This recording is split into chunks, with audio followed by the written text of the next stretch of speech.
afternoon, viewers. My name is Ida Chama. I'm the acting head of Nutrition, Education and Communication Unit from National Food and Nutrition Commission. Today we are ending the topic that we started on dietary diversity. So with the discussion that we have had through and through, today we are looking at how can a family or an individual maintain or sustain the dietary diversity in the home.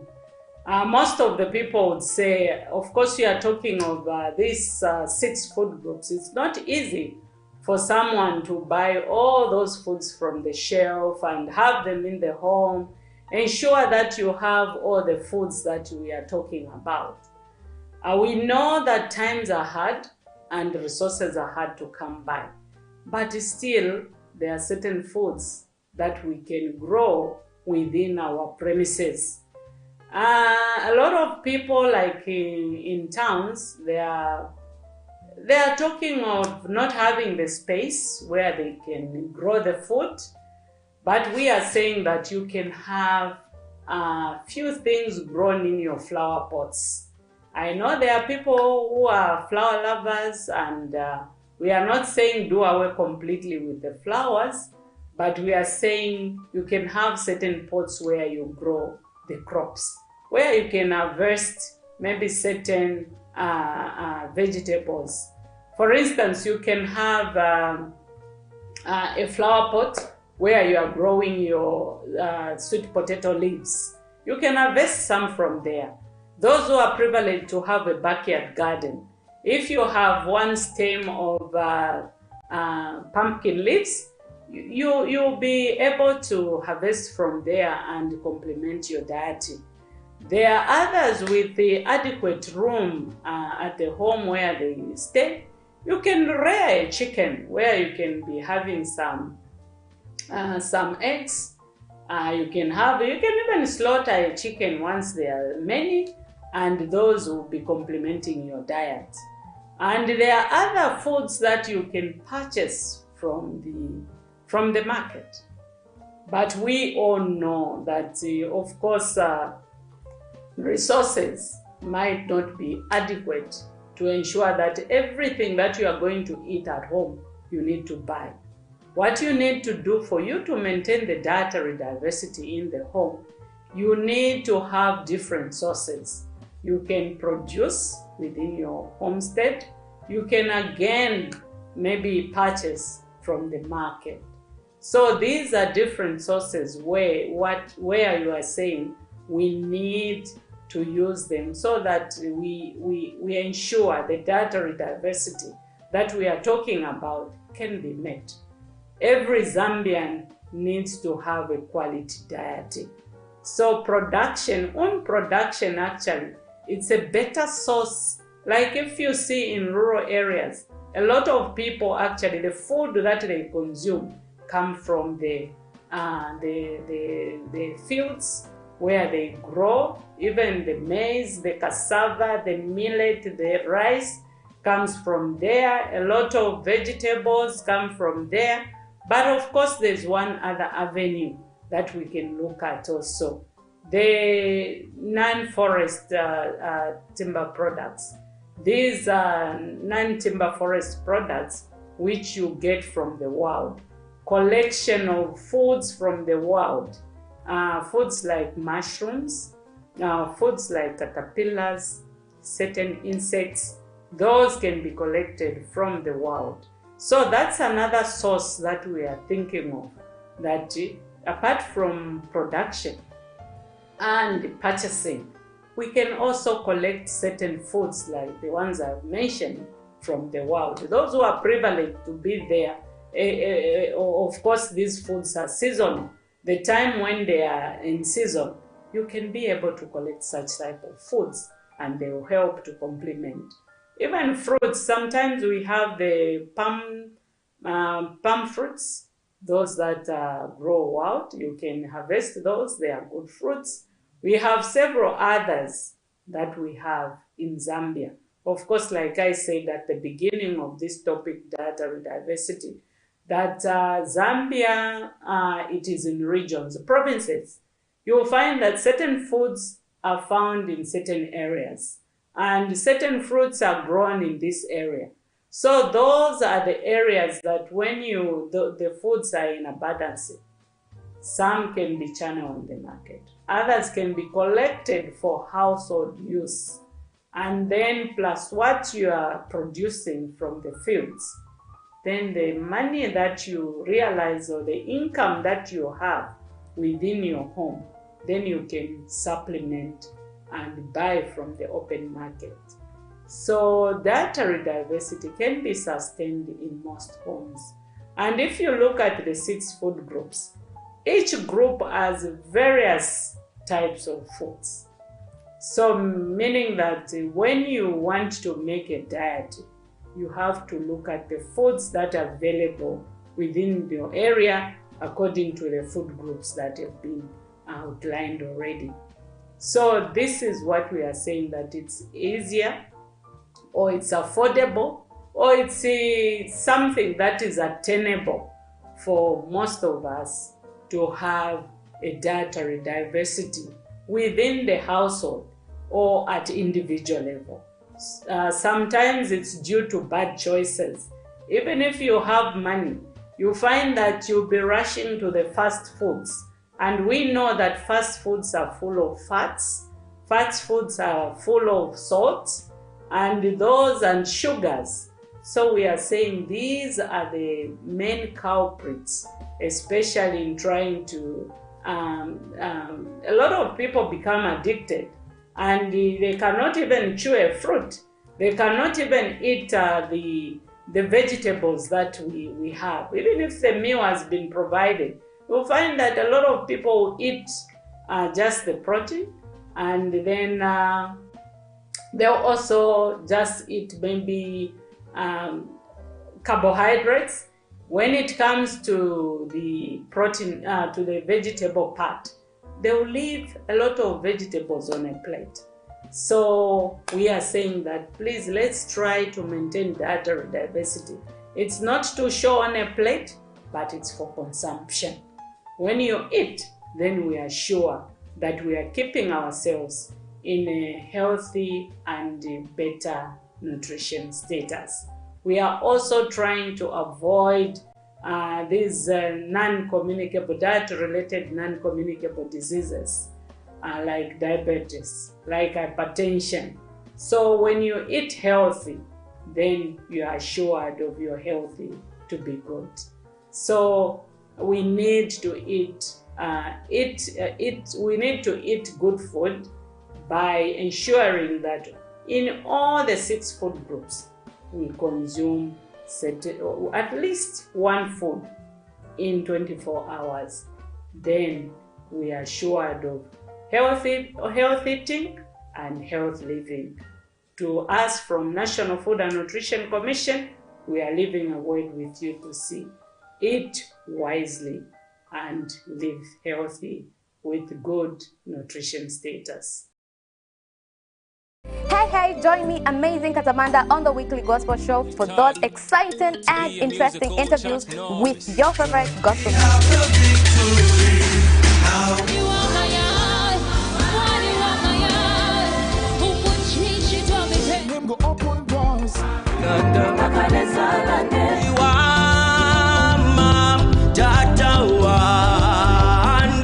Hold on to me when it's too dark to see. You cannot put your power back to Hallelujah.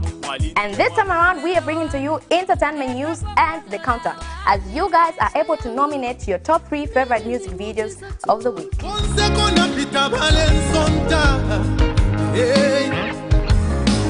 Remember, it's every Saturday at 10:45. You can also catch repeats every Monday at 10 hours. Camnet TV is not just another time.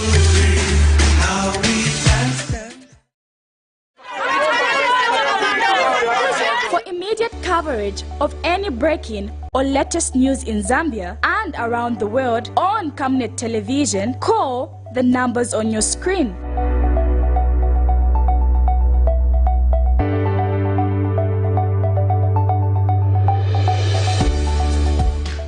Camnet Television, bringing to your screens fair news, impartial news, credible and reliable news all the time. Get the whole truth on Camnet World News.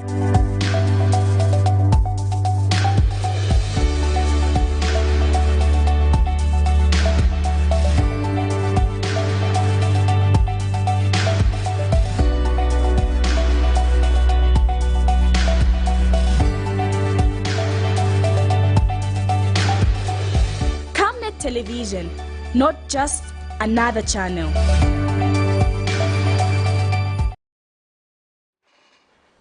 Thank you very much. So that was the nutrition corner on the lunchtime cafe, just making sure that we give you the right foods to eat at the right time. So that was our first segment on today's program. Now moving on, let's get into the emerging stories segment. Now in this segment we give you stories that are happening right now around the country, as our reporters are on the ground and giving us the information as it happens. Let's go straight into our first story, but before maybe we get into our first story, let's take a short break, and when we come back we go straight into our first story.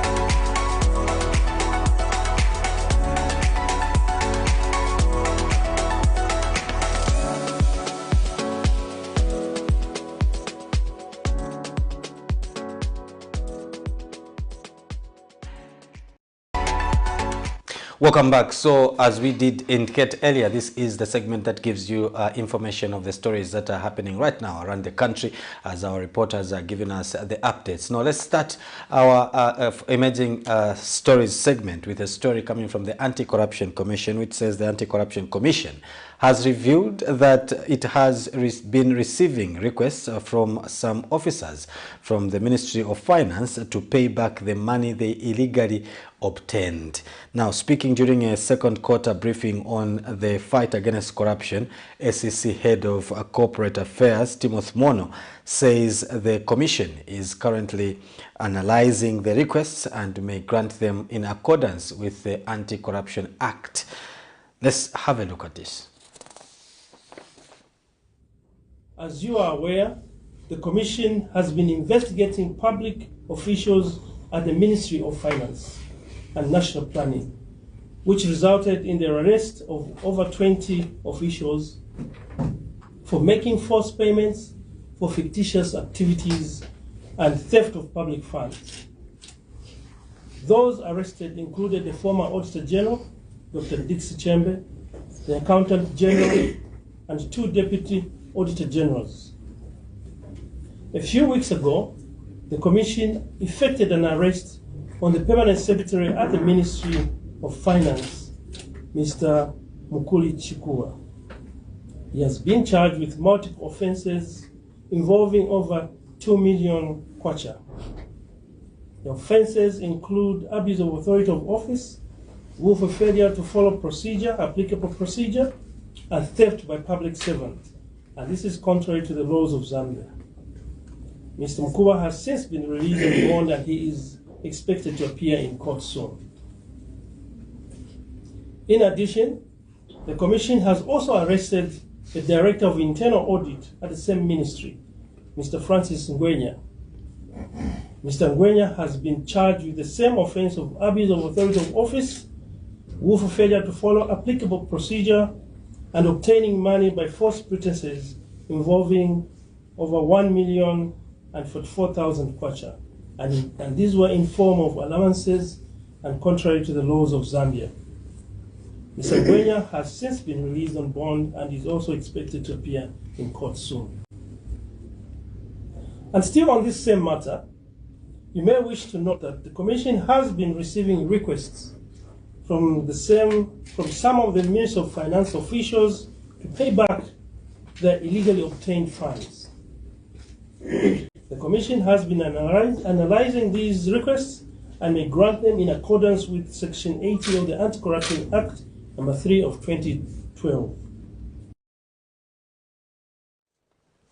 So that is our first story on the Emerging Stories segment, and it is talking about corruption, and it comes from the Anti-Corruption Commission as they were given their second quarter briefing as regards the fight against corruption. So we do expect that particular story in our evening news at 19:30, so don't forget to tune in to channel 274 on DSTV, channel 25 on GoTV, and channel 106 on DSTV. Those are the platforms that you can catch us on. Now, moving on, the Department of National Parks has successfully mitigated the human-wildlife conflict experienced in Muchia area of Mpongwe last week when a sub-adult male lion found itself in the area, killing 4 heads of cattle. Now, the department, with the support of honorary wildlife police officers and Panthera, a conservation non-governmental organization working in the Kafue ecosystem, swiftly responded to the distress call of a reported stray lion that was in the area and preying on livestock in farms. The operation costed an estimated 30,000 kwacha. Let's have a look at this.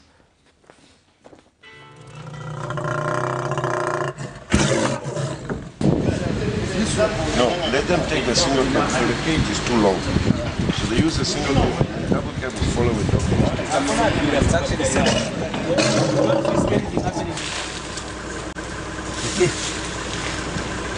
tissue. Jump. Start.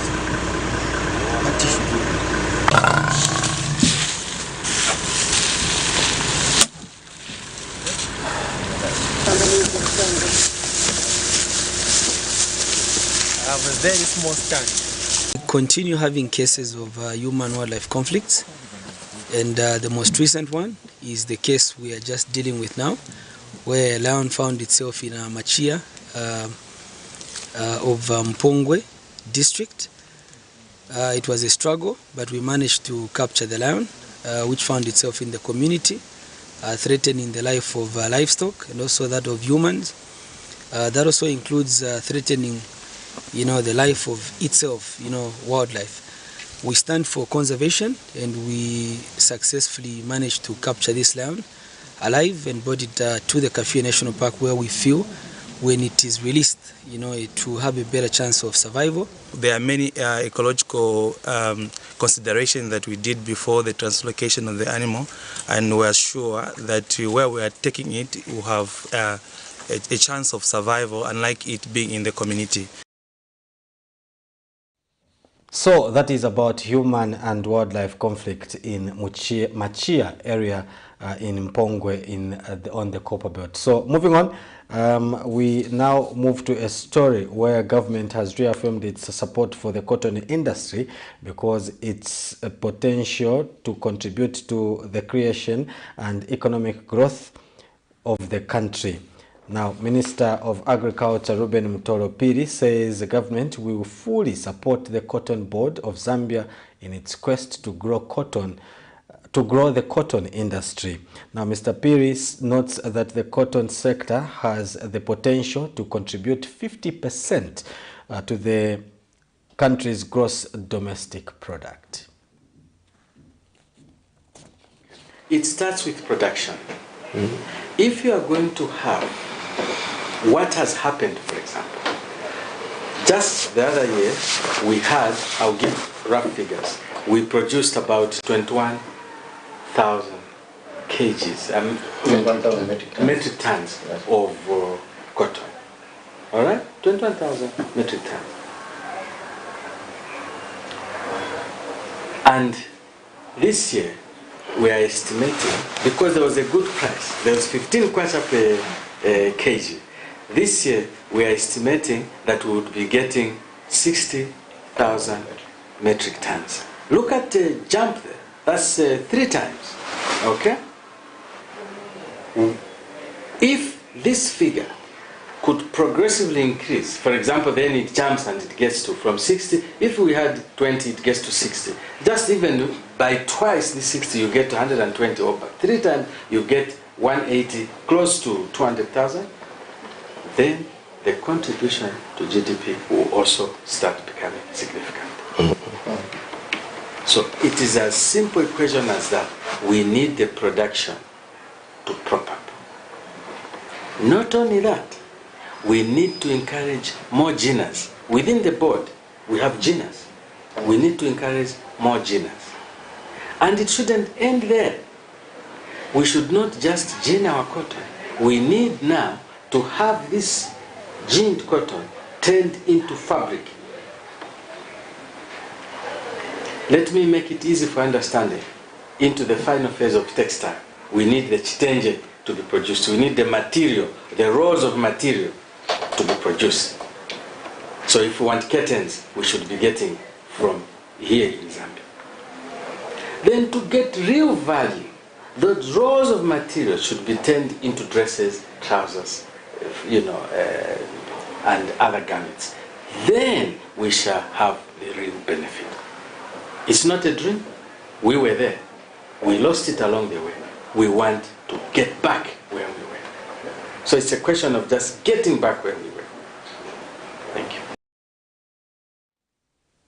Moving on to the next story, a Kitwe-based clergyman has asked government through the Ministry of Mines and Minerals Development to update the nation when they are likely to hand over Konkola copper mines to Vendetta Resources, as well as announcing a new partner to run Mopani copper mines.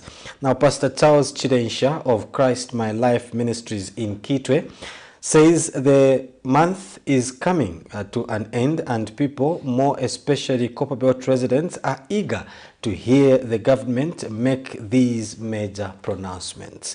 Now, Pastor Chidensha says the people on the Copperbelt are suffering and cannot wait to hear when Vendetta will take over KCM so that the mine can be productive and help create employment for the local people.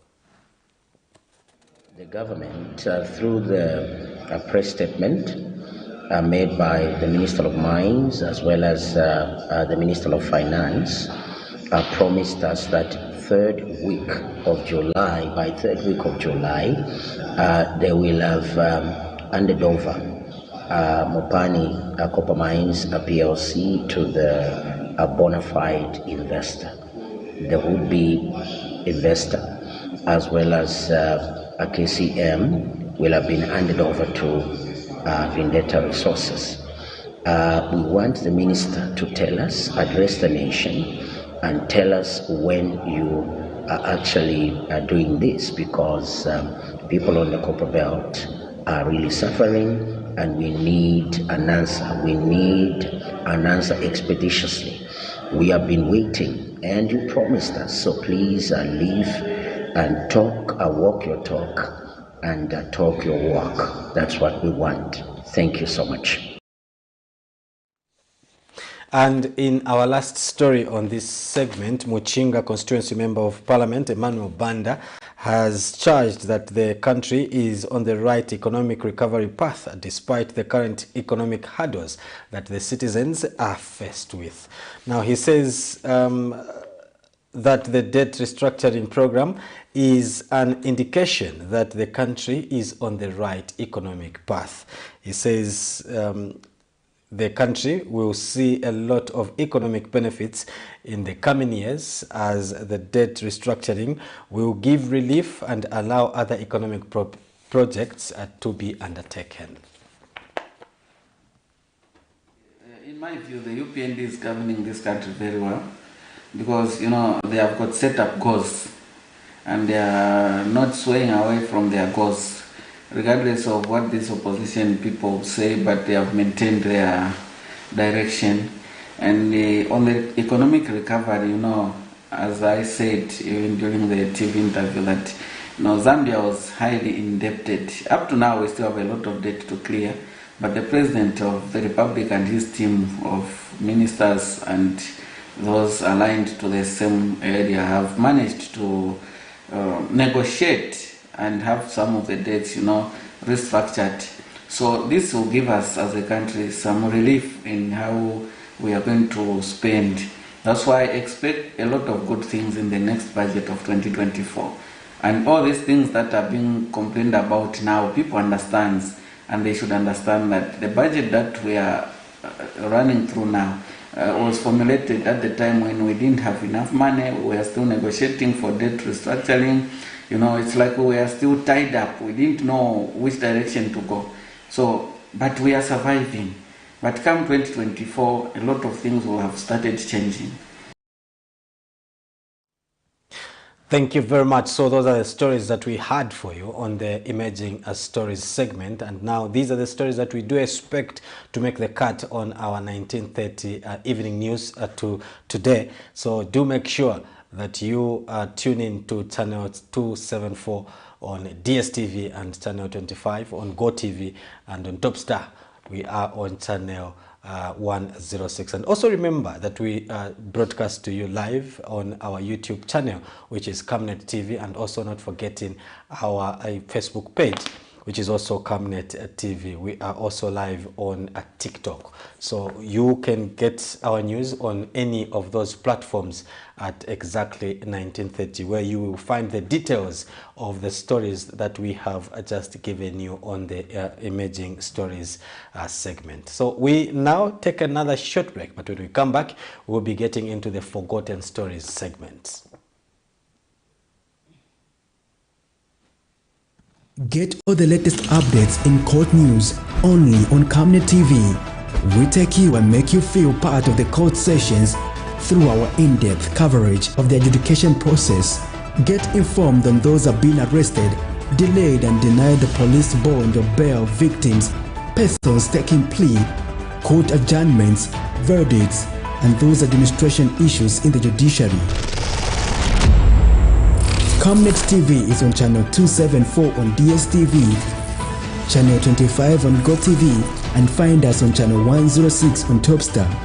You can also follow and give us a like on our social media platforms. Camnet TV, not just another channel.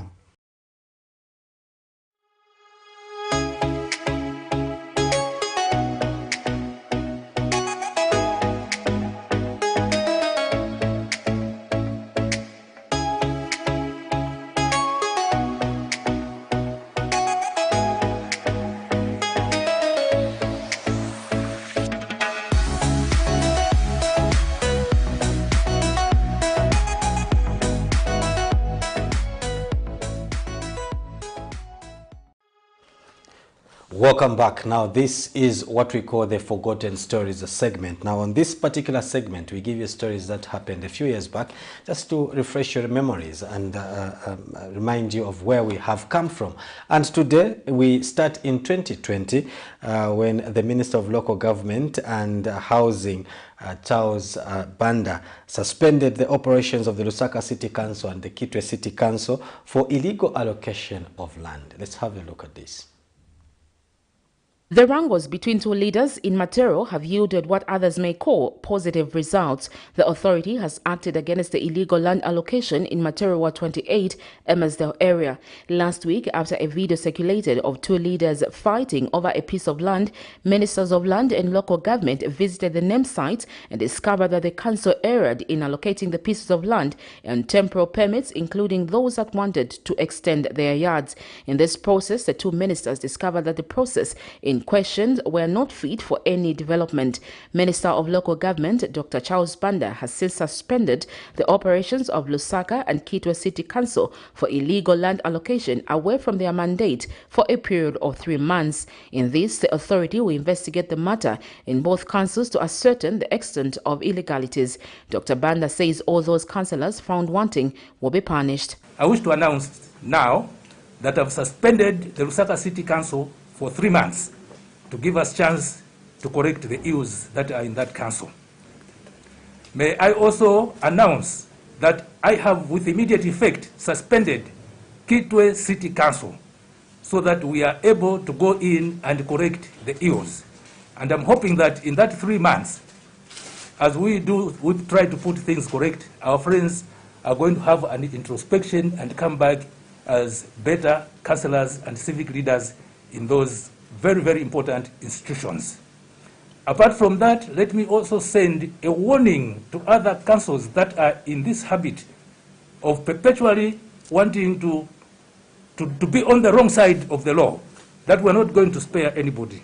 We're not, there's no sacred cow in this. We may come back soon, should these activities persist in other councils, to do the same, suspend them and correct issues there. And speaking at the same briefing, Minister of Lands and Natural Resources, Jean Kapata, has revoked its land agency from the two councils. This opportunity to caution all our provincial land officials in the provinces not to endorse illegality before they can endorse to start preparing for title. They must be able to go on the ground and verify that those pieces of land are available for allocation.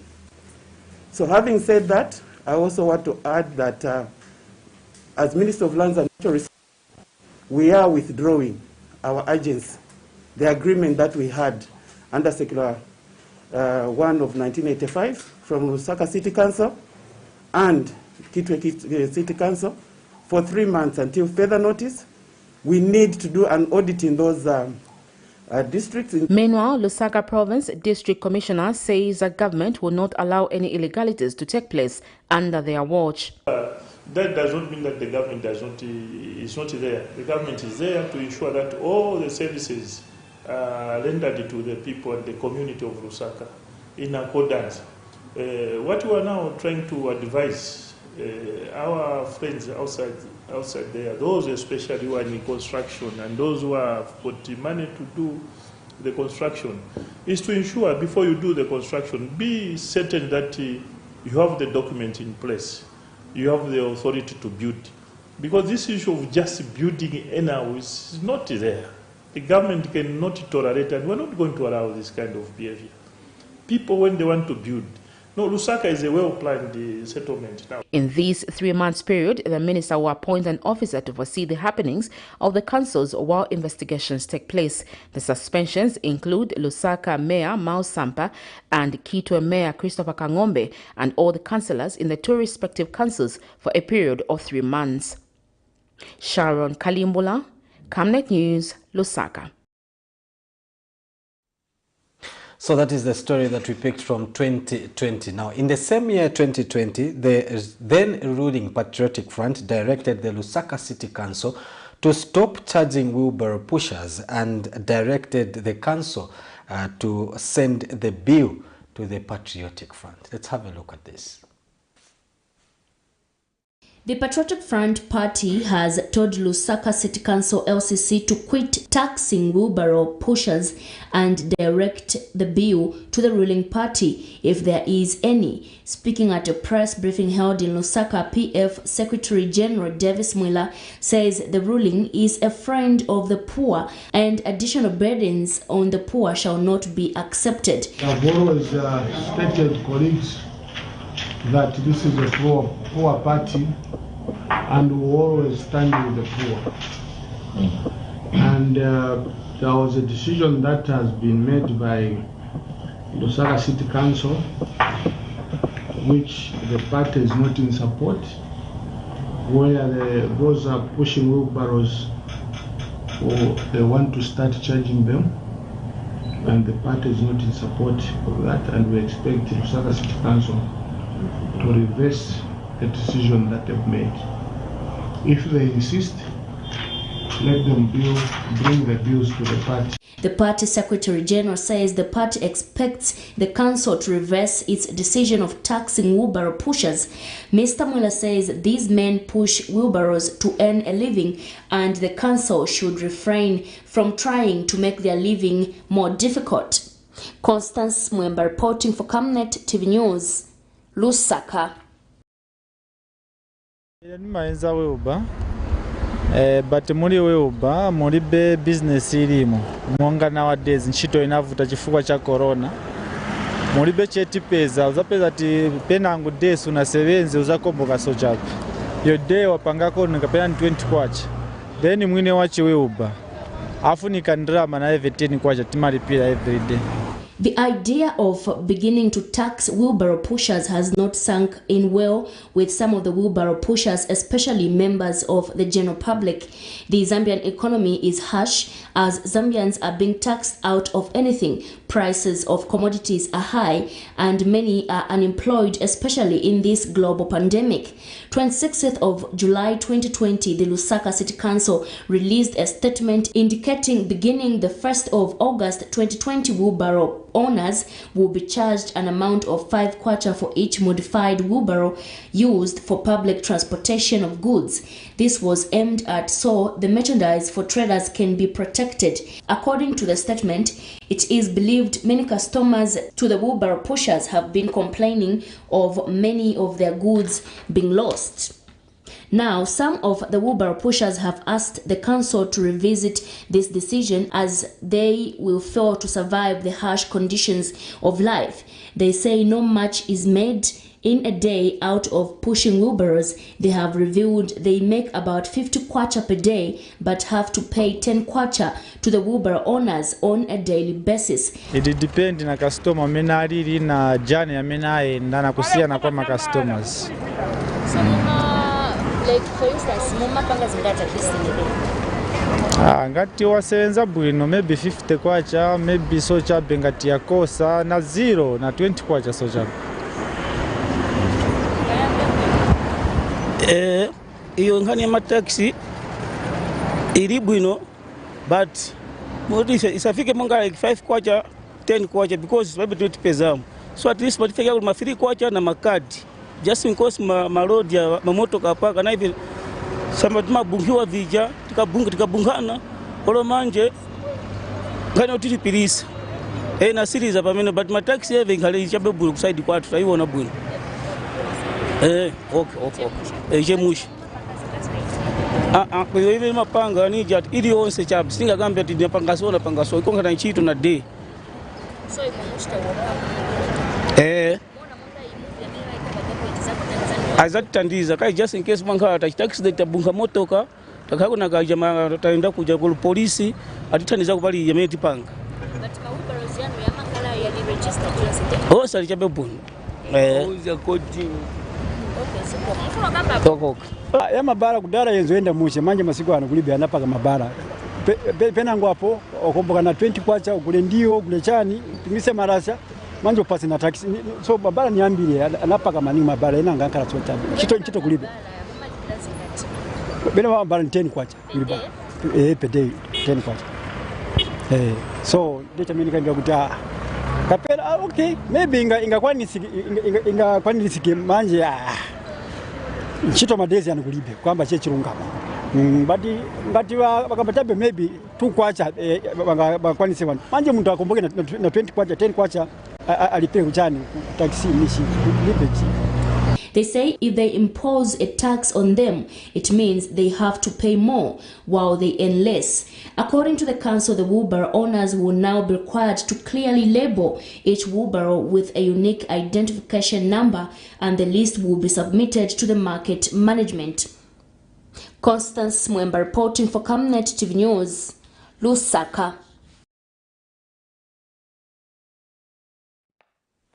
So that is about 2020 when the Lusaka City Council had come up with a bylaw to be charging the wheelbarrow pushers.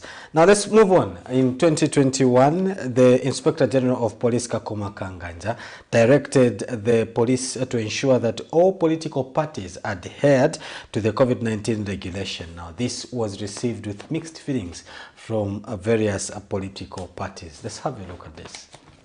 The directive by Inspector General of Police Kakoma Kanganja that no one should be allowed to conduct activities that abrogate the Electoral Code of Conduct and the COVID-19 regulation has been received with mixed feelings from various stakeholders and political leaders. Zutukole Consortium Executive Director Nicholas Piri criticized the move by saying it is embarrassing, mischievous and ultra-virus, while Democratic Party Vice President Judith Kabimba described the move as a recipe for anarchy. In his statement, the Inspector General of Police could not cite any specific provision of the law being abrogated by those distributing masks and what consequences would follow them thereof. Mr. Kanganja should have acted professionally when President Lungu abrogated the COVID-19 rules.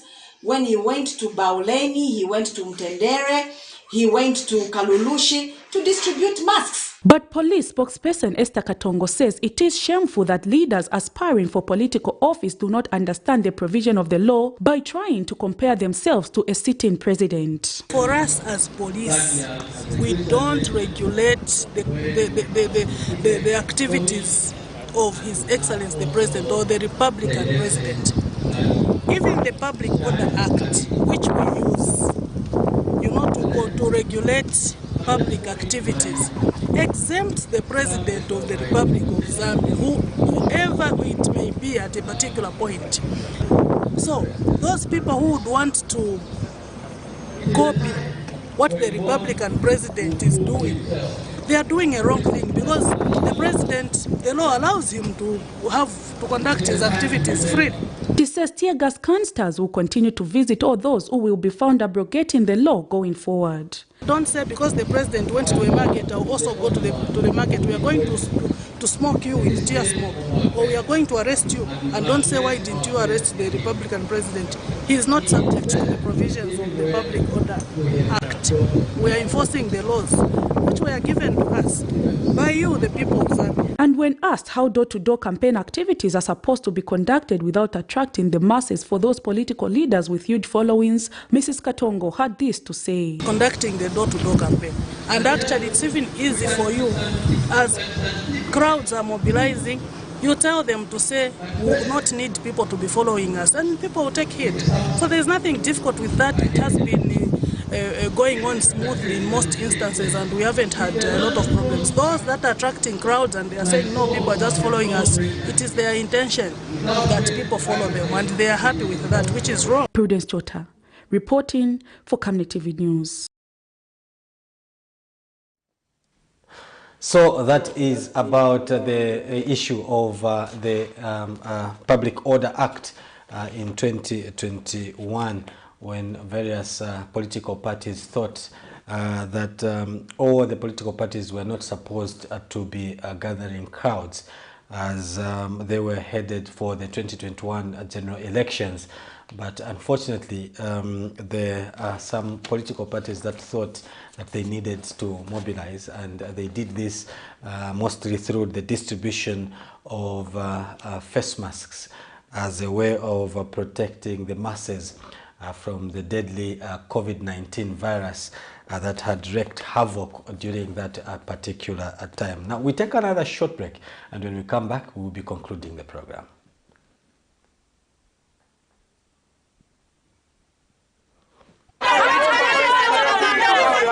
For immediate coverage of any breaking or latest news in Zambia and around the world on Camnet Television, call the numbers on your screen.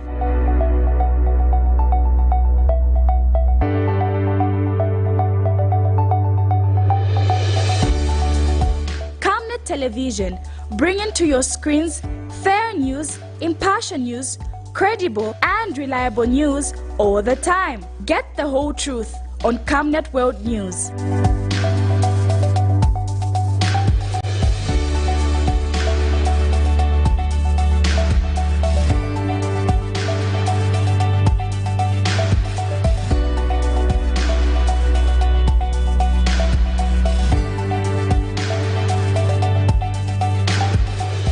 Camnet Television, not just another channel.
Welcome back. We are still on the Forgotten Stories segment, and now we were just talking about the issue of the Public Order Act when the Inspector General of Police then Kakoma Kanganja had directed police officers to ensure that all political parties adhered to the COVID-19 regulations. Now, the most opposition political parties then thought that this directive was not really fair, because they thought that other people, let's say the then President Edgar Lungu was gathering crowds and he was not affected by the Public Order Act and the regulations that were put in place as regards the fight against COVID-19. Now let's have a look at the other political parties and what they thought about that. Only 15 days remain before Zambia's 2021 general elections. As the days draw near, various political parties are desperate to give their last messages to the people in hope of getting their vote. Gatherings have been restricted due to the coronavirus pandemic, which has prompted political parties to engage electorates while giving out face masks. A recent statement from Police Inspector General Kakoma Kanganja directing police officers to use force to ensure that regulations are followed has irked partners of the opposition United Party for National Development UPND Alliance. President of the All People's Congress Party APC Mr. Nelson Musoni and President of the Zambians for Empowerment and Development ZED Dr. Ernest Mwansa state that these regulations will disadvantage the opposition as they cannot move around the country in the name of inspecting development projects like the ruling party. To constructively knock us out of the competition, we are participating in these elections, and we expect that the rules that are being churned out, only when we feature and we should demonstrate our strength. I think that's unfortunate. ZED President Dr. Ernest Mwansa says the directive to use force may have undesired consequences. When blood is shed, is the police command going to take responsibility for the people that will suffer that tragedy of death because of an order given by the police IG? We want these things to be clarified for the country and for us all. Because, you see, we have to campaign. It is our responsibility to tell the public what we want to do when we get in power. He has further bemoaned restrictions in movements, adding that there needs to be a fair playing ground for all. With focus, of course, on the COVID situation, we are aware of that, we are alive to the dangers of this pandemic, and we intend to obey those rules. But let the police tell us how best to campaign in a situation like this. How best should the presidential candidates of the alliance go out to the country and send the message of the alliance to them, or any of us members of the alliance? How best must we do that? On 12th August 2021, the country will hold presidential, parliamentary, and local government elections. Zipporah Mushala, Camnet News, Lusaka. So that was about going around and campaigning in the year 2021 as the country was preparing for that particular year's general elections, where some people, police actually had said that people should not be gathering crowds because of the COVID-19 pandemic that had wreaked havoc, and some other people thought the ruling party was going around and gathering crowds, so they wanted the law to be applied fairly to all the political players. On that note, we come to the end of today's lunchtime cafe. Don't forget to join us again tomorrow at the same time when we bring you another entertaining program. On behalf of the entire production team, have a blessed afternoon.